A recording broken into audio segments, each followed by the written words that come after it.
curso básico de teologia na PUC Minas. Para participar, basta ter o ensino médio completo. Cai à procura de jovens com menos de 18 anos pelo título de eleitor.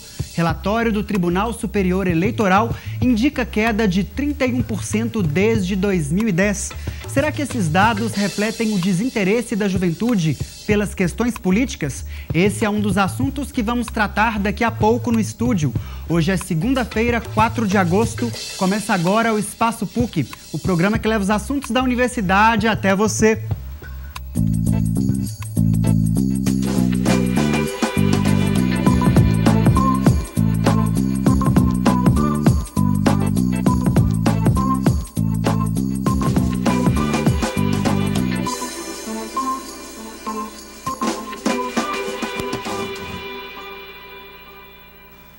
Olá! O Centro de Formação de Agentes da Pastoral, Cefap, inicia amanhã o curso básico de teologia. O candidato interessado precisa ter, no mínimo, ensino médio completo. As inscrições podem ser feitas pessoalmente no prédio 4 do campus Coração Eucarístico ou pelo telefone 3319-4102 ou ainda no e-mail cefap@pucminas.br. As aulas acontecem ao longo de 4 semestres, às terças e quintas, no turno da noite. O voto aos 16 anos foi uma conquista do movimento estudantil incorporada à Constituição de 88. Entre o fim da década de 80 e início da seguinte, estudantes e jovens demonstravam interesse na vida política e o desejo de manifestar interesses sobre os rumos do país. No entanto, essa vontade parece já não ser mais a mesma. Balanço recente do Tribunal Superior Eleitoral, o TSE, revela queda do número de jovens eleitores para os quais o voto ainda é facultativo. De 2010 para cá, esse grupo caiu de 2.300.000 para os atuais 1.600.000, uma redução de 31%. Afinal, quais os significados podem estar relacionados a esses dados? Os jovens dessa idade, embora não tenham obrigação de votar, estariam desinteressados pela política? Vamos saber dos próprios jovens qual lugar a política ocupa no dia a dia deles. 2014, ano de eleições presidenciais, o maior processo político democrático do país. E será que o jovem sabe da importância de participar efetivamente da construção de um país mais justo? Será que sabe que seu voto pode mudar toda uma nação? Uma recente pesquisa divulgada no dia 29 de julho pelo Tribunal Superior Eleitoral, o TSE, mostrou uma queda de 31,5% no número de eleitores com 16 e 17 anos que tiram título de eleitor. O voto para quem tem essa idade é facultativo e isso aumenta o número de jovens que deixam para emitir o documento apenas após completar 18 anos, quando passa a ser obrigatório. Enquanto for opcional e não tiver um candidato bom o suficiente para eu votar, que eu acho que seja bom, eu não vou tirar. O que fazer para tornar o jovem mais engajado? Mais que integrá-lo na política, o próprio jovem tem que querer, tem que se sentir parte do processo. E isso é construído socialmente e especialmente dentro do ambiente escolar. Ele tem que sentir a política como elemento transformador. E ele, não adianta você vir com a coisa chapadona, pronta, né, de cima para baixo e enfiar no jovem. Não é assim que ele vai se tornar um sujeito da história, não é assim que ele vai se tornar um agente da democracia.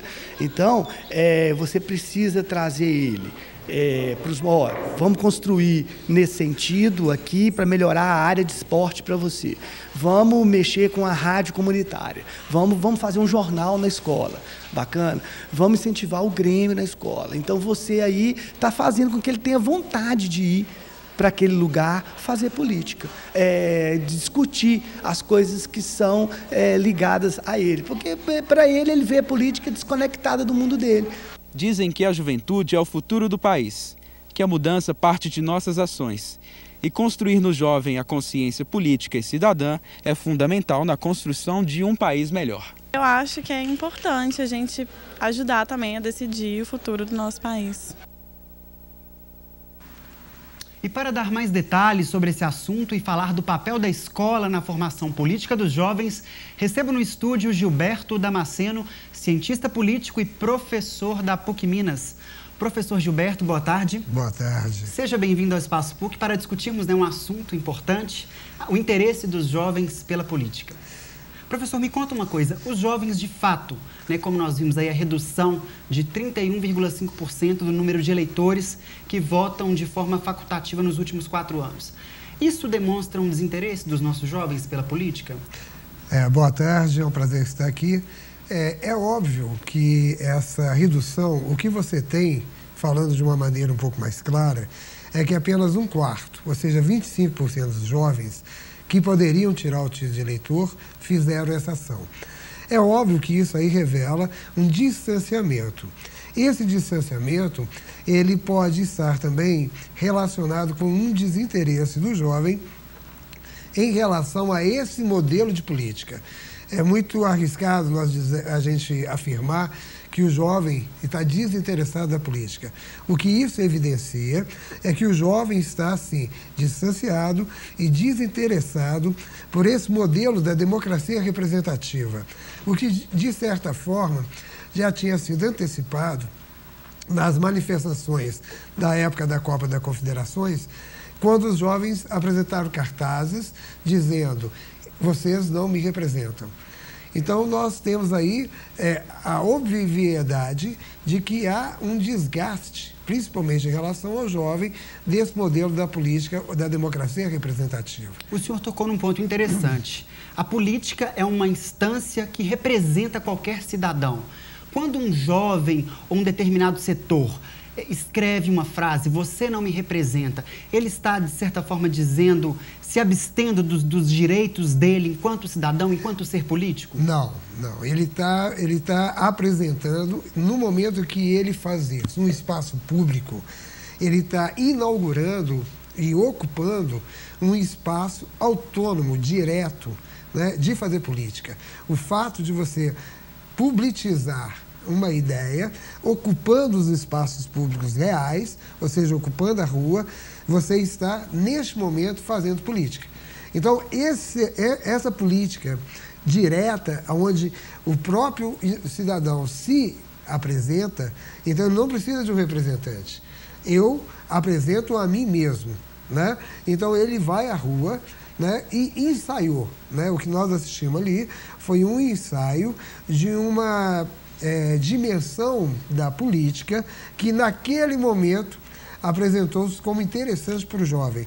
Por isso que o jovem ocupou o espaço público e, neste momento, ele diz: olha, este modelo da política representativa, vocês que estão aí ocupando o lugar no Estado, vocês não dizem por mim, né? Eu estou aqui dizendo por mim mesmo. Então, você tem aí um modelo de uma política onde a representação, você não tem mais a mediação. O sujeito se faz presente com a sua vontade, com o seu interesse. E já que o desinteresse existe, nós podemos citar culpados? Existem culpados por esse desinteresse, por essa possível desmotivação da juventude? Eu acho que você tem aí você pode deduzir que, uma vez que o jovem não se interessa pela política, talvez a política não tenha se interessado pelo jovem. E o que fazer para buscar esse interesse? Não, primeiro, nós temos de ver o seguinte: no Brasil, mais de 49% dos jovens não está na idade entre 15 e 19 anos, não está fazendo ensino médio. Quando você pega a taxa de homicídio, ela é mais de 2 vezes maior entre os jovens. Então, o que nós temos aí? Um abandono, o jovem está politicamente abandonado. Ele não só não se vê representado, como ele não vê políticas que estejam diretamente no interesse dele.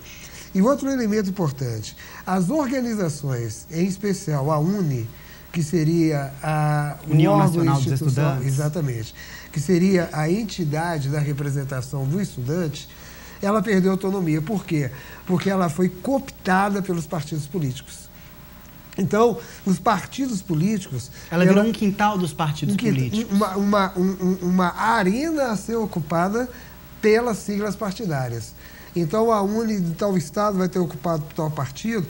Então, os partidos políticos, eles sufocaram a autonomia, a criatividade dos espaços institucionais que os estudantes, em especial o jovem, teria, né, como instrumento da sua vontade política.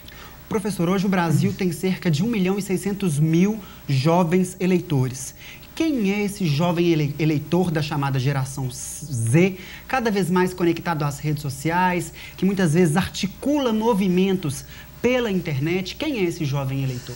É muito interessante nós analisarmos o seguinte, há uma supervalorização das famosas redes sociais, né? Eu estava vendo a fala de um rapaz e ele falou que ele era um manifestante, um ativista cibernético. Eu fico imaginando, qual é o poder de uma manifestação pela rede social se ela é capaz de superar, por exemplo, o botão do delete? Então, essa realidade virtual, ela pode passar informações, mas ela não cria fato.